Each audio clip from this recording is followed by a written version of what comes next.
Welcome back. You're watching Live from Paris. It's time now to find out what all the journalists are chattering about here in France. James Creedon is the man for that. It's time for Media Watch. Good evening to James. Good evening, Laura. Now, everybody's still waiting for the president to announce whether or not he's going to stand for re-election. He's being rather coy, isn't he? He is. He's probably just sitting there going, I will bide my time. I will tell them when I want to. Exactly. But let's take a look at some headlines in the press because there's a lot of speculation about where he's going to announce the candidacy. Earlier this week, they were saying it was going to be the Bercy Conference and Concert Centre. There was a rumour about that. That was then denied. Now look at this headline, Sarkozy au Stade de France. Oh, this is the latest bigger one, according to Challenge's business magazine. He's going to book out Stade de France.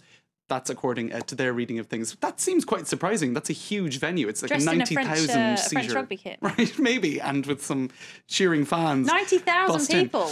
I think that sounds unlikely personally, but we'll see. And look at the fuss that's being made of this elsewhere. This is the TF1 website. Le rendezvous s'approche, any day now. And another one here, imminent declaration. They've been saying that for weeks. They're just like, any time now. Come on, it's probably the easiest headline to come up with. And, you know, everybody knows it's coming up, so you don't really have to actually do any research to say it. Anyway. They just keep putting the same thing out. They keep going again, on and don't on. Now, the latest source of speculation or chatter about this whole thing is the front page of Le Figaro magazine, to come out this Saturday. Now, journalists have been saying that this one particular journalist by the name of Guy Berenhomme is saying this is essentially his first campaign poster. He hasn't told us he's running yet, but have a look at this. Mes valeurs pour la France, my values for France. It really does look like it could be attached to a lamppost somewhere in campaign mode. Also, he's outlining work, education, family, secularism, those values that he wants to promote. Now, a lot of people are criticising Le Figaro's interview. They're saying it doesn't focus sufficiently on economic questions, which I suppose aren't Sarkozy's strong suit at the moment. It's a little tiny bit narcissistic as well, isn't it? My values for France. It is. This is it. It's all about me. It's all about Nick. But it's all been about him already. That's what the opposition are saying, isn't it? Well, I suppose we'll have to see if the campaign actually follows through on this vein. If it really does look like this, we don't know yet. Now, another thing worth pointing out. If the left-leaning press is critical of Le Figaro's interview, Le Figaro is critical of Le Figaro's interview as well. Oh, that's unusual. Today, I believe, the Journalists Association at Le Figaro, that's an association that looks after ethics, etc., voted a motion of no confidence in the editor-in-chief of the newspaper, Etienne Mougiot, saying that we're not a party pamphlet or a presidential pamphlet, we're a newspaper. So actually, a lot of journalists working at Le Figaro think that it's a little bit too Sarkozy, pro-UMP party, pro-right-wing, and that it's not trying to temper. Enough. Exactly. But this is very common for French presidents, isn't it? They always leave it till the last minute. That's right. They tend to. Chirac has done that in the past as well. The idea is that you're the captain of the ship until the last minute, because once you announce that you're going to contest the next election, it becomes all about the election, and you can't give that image that you're still the president looking after the issues of the country. All right, let's move on from politics, shall we? Yes. Catch Me If You Can. It was a film starring Leonardo DiCaprio, if I'm right, and it was about a chap who was pretending to be a pilot when in fact he didn't actually have any qualifications at all. That's right. And here you can even see a clip from, or a photo of that film, Catch Me If You Can.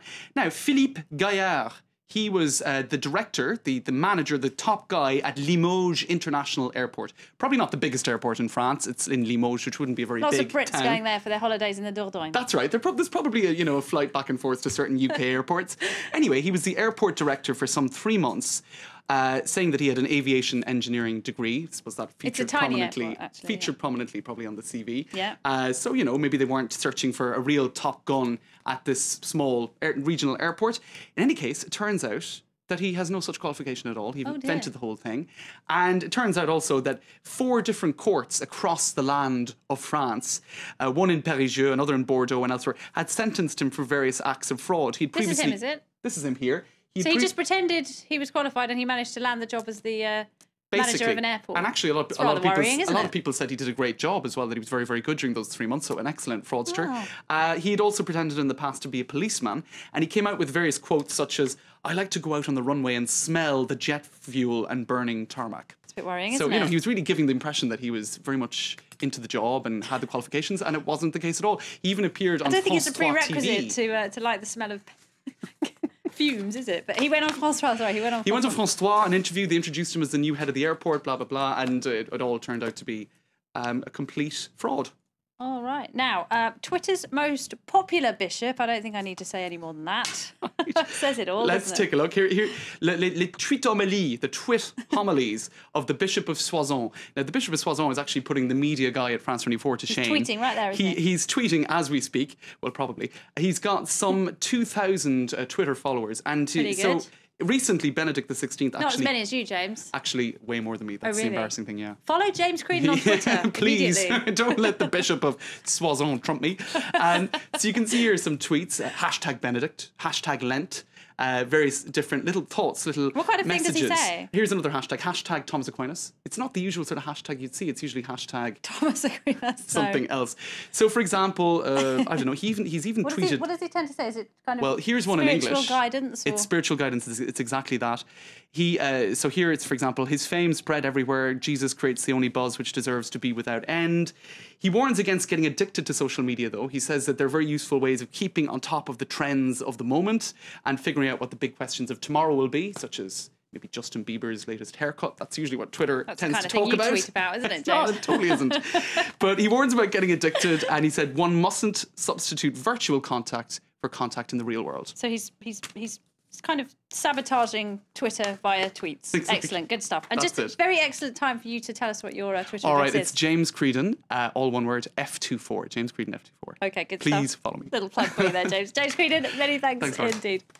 Well, it's time now for web news, and among the stories doing the rounds in cyberspace, presidential elections in war-torn Yemen. Have a look at this.